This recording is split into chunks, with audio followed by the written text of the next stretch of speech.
Have you ever been on a boat and thought, what if I could save a whole bunch of cats and fill this entire boat with nothing but cats? What if an evil pirate named Vesh Darkhand was on his way to kill all the cats unless you were their savior and put them on your boat to bring them to safety? Well, if you've ever wondered that, this is Isle of Cats, and this is the game for you. First off, this box is massive. Also, not sure how well you'll be able to see it, but in the top part here it says Cat Setup. If you have a pet cat, you should place it here while playing the Isle of Cats. Now, during our play of the game, both of our cats actually got into this top during the game of their own free will, because cats love squares. Whatever reason. Moving on to the game. So Isle of Cats is a orthogonal tile laying game in which you will take turns getting cats of weird shapes and looks, and there's a whole lore that goes for each type of cat, which is printed on the side of the box. But you will take each of these cats and try to place them very much like Tetris onto your board, filling into the spaces. First, we're going to talk about the setup of this game, talk about how to play the game, and then we'll talk about how to win the game. So, first off, let's look at setup. So, for setup of the game, each player is going to take one of these boards, and there are several different ones, and they have dual sides. It basically just depends on what cute little creature you want in the bottom right corner here. For this game, I've chosen a dolphin. Why not? So, each player will take one of these boards. They will also get one of these permanent baskets, and they will also get one of these reference cards here. They're map references. They show you different colors of the cats, and they show you the different tails so you can tell in case you are colorblind or anything of that nature. You will set up this board here, and this shows you the two different fields in which you can buy cats. It also shows you how many turns are left. There's 5 turns in the game, and these little paw prints here show you the order of each round, which we'll get more into that in a minute. We are setting up today for a 4-player game. These are fish, which is in a way currency in this game. You have to use them to purchase or bribe cats, I guess, to come onto your boat. Treasures over here, these are common treasures. Any of the ones that are either 3 long ways, 3 in a little L, 2, or 1. Pretty much any of the ones that don't have any gold on them, they're considered common treasures. And these are small and large common treasures. These 2 are small, these 2 are large. Then you will also set up what are the orthacs, god cats. And they will be set up over here by themselves. You can play cards in which to get them. They act as a wild card. You can place them onto your boat and then say, hey, that is a red cat. And you'll just put one of these little red cat symbols on it, and that marks it as a red cat, which can be used for increasing your family sizes, which we'll get into. So, that's that. You'll have a deck. You'll have your large deck of cards here. Shuffle all of these up, and you also have this bag here. And inside this bag, you will, once you've finally punched out all of the cats that come with the game, you will begin putting the cats into that bag. All the different colors, all the different shapes. Also in this bag here are these, these are rare treasures, which have gold on them. It's basically the only difference between these and common treasures. These, whenever they're drawn, do something a little bit different, and we'll explain that in the actual play part of the game. Depending on how many players you have, you're going to put a number of cats in the 3 fish field, and a number of cats in the 5 fish field. So in a 2-player game, you're going to put 8 cats, 4 in each field. In a 3-player game, you're going to put 12 or 6 in each field. Or in a 4-player game, you're going to put 16 or 8 cats in each field. And we'll go ahead and pull these cats to get our first round set up. And we did get a couple of rare treasures. These treasures will be put over here. Really just set up anywhere off the board.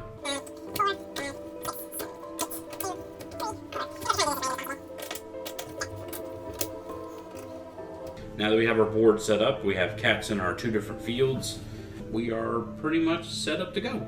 So now we'll do the actual play of each round. First thing that happens on each round is phase 1, which is fishing. So basically each player is going to take 20 fish to start with. And like I said, this is currency, this is how you buy cards, this is how you attract cats. These fish come in 1 or 5 increments. The different art and different size kind of shows. Phase 2 is explore. So during the explore phase, 7 cards are dealt to every player.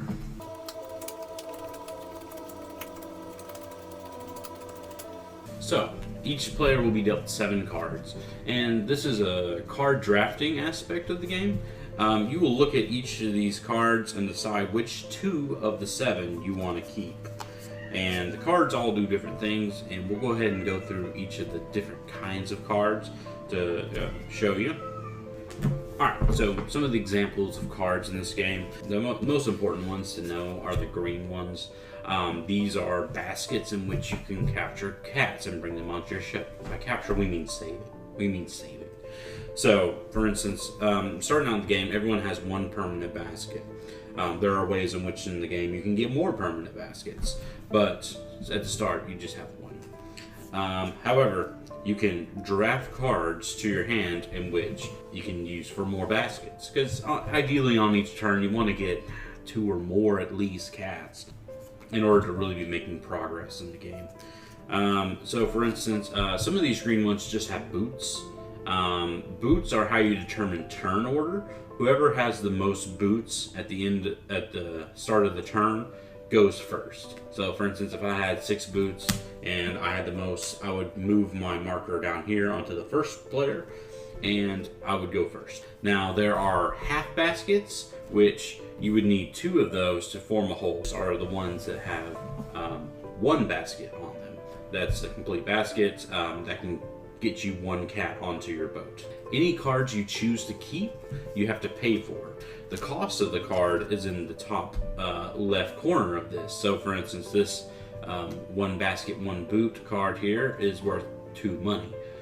You start out with 20, so you know that's 2 off of that. But whenever you're buying these cats out here, they also cost money. You do a bit of a balancing act between the cards you buy and the fish, the cats that you're going to buy with the fish. So it's a balancing act, and that's probably the hardest part of the game, really, is just making sure you're balancing things out right. Other cards in the game, they have these gold/yellow cards in which you can take treasure. This is the only way that you get rare treasures. Some of them you can just take small treasures or common treasures, and that's these guys here, in which they're good for filling up holes, which we'll explain when it comes to the points aspect of the game. Then there are what are called lesson cards. Public lessons and private lessons, which I think the private lessons are just called lessons, but the public lessons say public lesson at the bottom, and they each are something that everyone in the game can get points for. So for instance, this one says, pick a color. All players get 2 points per cat of the chosen color touching the edge of the boat. So at the end of the game, let's say I play that and I say, hey, purple cats. So all players will get 2 points per cat that is purple that is touching the edge of the boat. So these are different point scoring parameters in which you can change depending on what you're looking at as far as your boat goes. You might have 3 purple cats already touching the edge, so that's a lot of points you're already starting out with. But then they have lessons. These are private lessons, and they each give you points exclusively to you. So for instance, on this one, 15 points if the dining room is empty. So the dining room is, and they have like a little symbol on here, it looks like an eaten apple. That would be this center room here. If you left that empty at the end of the game, you would get 15 points. So there are things to help you organize yourselves and to give yourself something to focus towards. Then we have these purple cards, which they are anytime cards, and you guessed it, you can play at any point in the game depending on what you need. This one lets you draw 3 cards. However, if you want to keep any of these cards, you would have to pay for it. And all of these cards say what they do. Most of them aren't extremely complicated. The only ones that are like the lesson cards. And once you've played a bit, you kind of understand most of those. Most of them are just saying, hey, if you meet this parameter, you get victory points for it. The next one are these brown cards, and these allow you to get Osheks cards. And Osheks are good because they are wild cards, and they also take up a lot of space, which may sound like a bad thing, but in this game, you're trying to cover up as much space on your board as possible. So something like this guy here, has 1, 2, 3, 4, 5, 6 areas that it covers up. So placing it on the board, it covers a lot of ground. And it's a wild card, so it can play and be whatever color you'd like it to be. That's pretty much it as far as the cards go. Like I said, you'll get 7 cards. You'll choose 2 cards, and then you'll pass them to your left neighbor. In which case, that person will have 5 cards. They'll look at them, choose 2 of them, and then pass that to their next neighbor. On and on and on. Everyone will eventually have drafted 7 cards. Once you get those 7 cards, you don't have to keep any of them. However, you are going to pay for all that you do keep. So, for instance, if you had 7 cards, you kept 3 of them, their total was 8 fish, then you would pay the 8 fish and discard the rest of the cards that you don't use. Once everyone's done that, then we move on to reading lessons. So, for instance, if I had any public lessons, which I don't, then I would go ahead and play them and establish whatever was in the game. Like I mentioned earlier with that one, you get points for, that one gave you points for a certain color of cat touching the edge of the boat.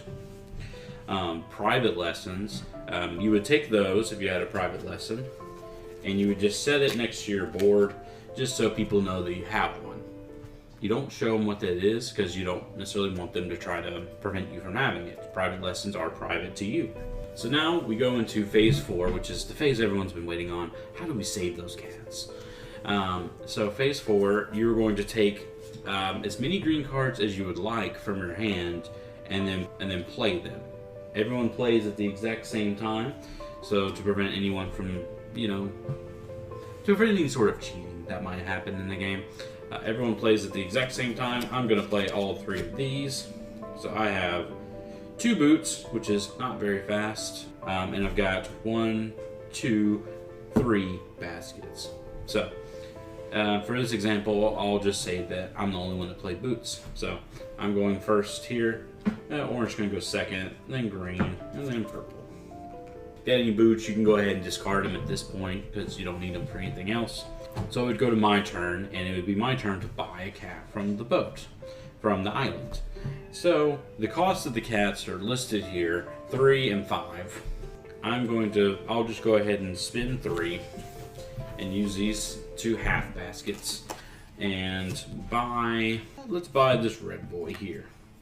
So on your boat here, there's a lot of things to look at here. Each of the rooms have a symbol that denotates that that's part of that room. So for instance, all these parrots here in the corners of these rooms all are part of the same room. These moons here are all part of the same room. This half-eaten apple is all part of the same room. These feathers here are all part of the same room, and looks like a parrot over here is also part of the same room. These 2 parrots are different rooms. So I bought this red boy here, and now you'll also see on the map they have these rats. These rats here are -1 point for every single one of them that are left on the game at the end of the game. So they're good to cover up because they're negative points against you.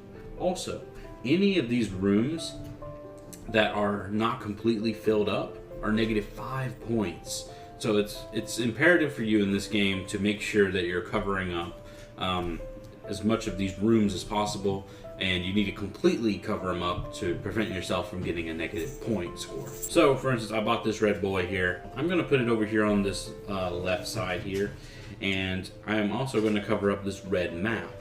Now, whenever you cover up a red map, what that does is it allows you to buy a common treasure. If you match the cat with the map that you're covering up, you get a piece of common treasure to which you can put onto your boat. Now, one thing to know whenever you're putting cats onto your boat is that your first cat must start on the edge of the boat, and then every cat past that has to be adjacent to that cat. So, for instance, I couldn't take this one on the next turn and start over here. That's not how the game works. You have to basically build your way across the boat from wherever your starting cat is. So I got this common treasure. I'm just going to stick it right here because that covers up that rat and is adjacent to this cat. Moves around. Players take different cats off the board. They put them onto their board. Comes back to me. I will go ahead and spend another one of these baskets, and I will take my second cat. This one costs 3 money. I'm gonna go ahead and trade in this 5 here and get 2 back. I only have 7 money here, and I need to buy 2 cats. So I'm not gonna necessarily get another red cat to go with this one just yet. So one thing to know about scoring in this game is family sizes are big score getters in this game. So for instance, if I have multiple cats that are red adjacent to this one, then that increases the size of the family. The scoring guide is here. So for instance, 3 cats of the same color by each other are 8 points. 4 is 11, 5 is 15, goes all the way down to 10 cats, which is 40 points. It's a way to get a lot of points in this game is by having larger and larger families of matching colored cats. And since on this turn I need to buy 2 cats, so I'm gonna not buy these red ones, this red one here, because it's so expensive. It's 5 and I only have 7. So I'm gonna go ahead and purchase this green cat here, and I will go ahead and place him here. That costs 3, get 2 back. The other players buy cats as well. They move out of the board. Now it's my turn again. I'm still working towards that green family, so I'm going to go ahead and purchase this cat. Costs 3, and I will find a way to put him onto the boat.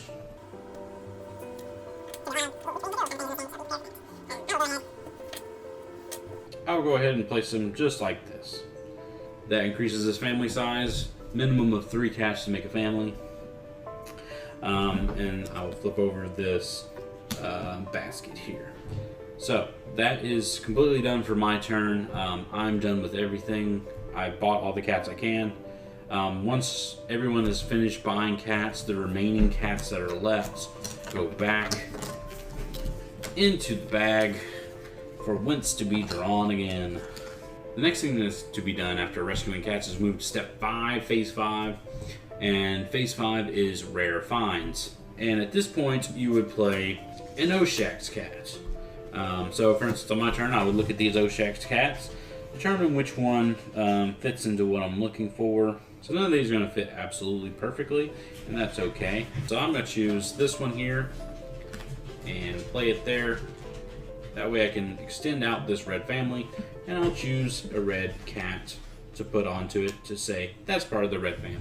I would use that Oshax cat card to buy that Oshax cat, put it there, a red cat marker on it to note that it is part of the red cat family. Other thing to play are treasure cards. So for instance, I can play this one here, which allows me to take one of these treasures over here, which are victory points at the end of the game. It also says I can take any 2 common treasures, which would be good for me because I have these 2 holes here. So I could buy 2 common treasures and fill them in to these holes. And then, ta-da, this room is completely filled, and I'm well on my way on moving across the board here. Any cards you don't use on your turn, maybe they're anytime cards, or maybe you chose not to play one of your baskets, any of that stays in your hands until the next round. So you'll hold on to that, you won't lose it by not using it. Once you've done all that, everything starts over again. So everyone gets 20 fish back into their hand, gets 7 cards, and they pick 2, pass, pick 2, pass, so they have 7. Choose whichever of those 7 they want to keep, get rid of the rest. And then everything just continues on from there. You fill the fields once more, and yeah, that's pretty much how to play the game. Play continues until finally Vesh Darkhand has arrived at the island. So after 5 turns, the game ends. And at that point, you'll go into scoring. They give you a score pad, which helps you out with the scoring of this. The first thing you're going to score is each of the families. So Depending on how many cats you have in each family or how many points you get, you go all the way down on that. Rare treasures are worth 3 victory points at the end of the game, so each one of those you have on your board is worth 3. Lessons, the point value can really depend on what lessons are in play. Depending on the lessons and what they say or how many victory points you get as on those, that's probably the most complicated part of the scoring. Rats, any rats that are shown on your board that aren't covered by a cat are -1 point. Any of the rooms that you have that are incomplete are -5 points. And that's it. That's the scoring of the game. Whoever has the most points at the end of the game wins, and they've saved the most cats from Vesh Darkhand and done it in the best fashion possible. Thank you for watching. I hope this helped you learn how to play the game. It's a fairly fun game. We've really enjoyed it, and just the satisfaction of like fitting things onto this puzzle and completing your boat and saving cats is all a lot of fun. So hopefully you enjoy the game, and hopefully you enjoyed this video and this helped you in getting started on your first game. And please comment, like, subscribe, and if you have any questions, go ahead and just let us know in the comment section or let us know on social media. And that concludes this video. Thank you for watching, and we'll see you next time, because that's the way we roll.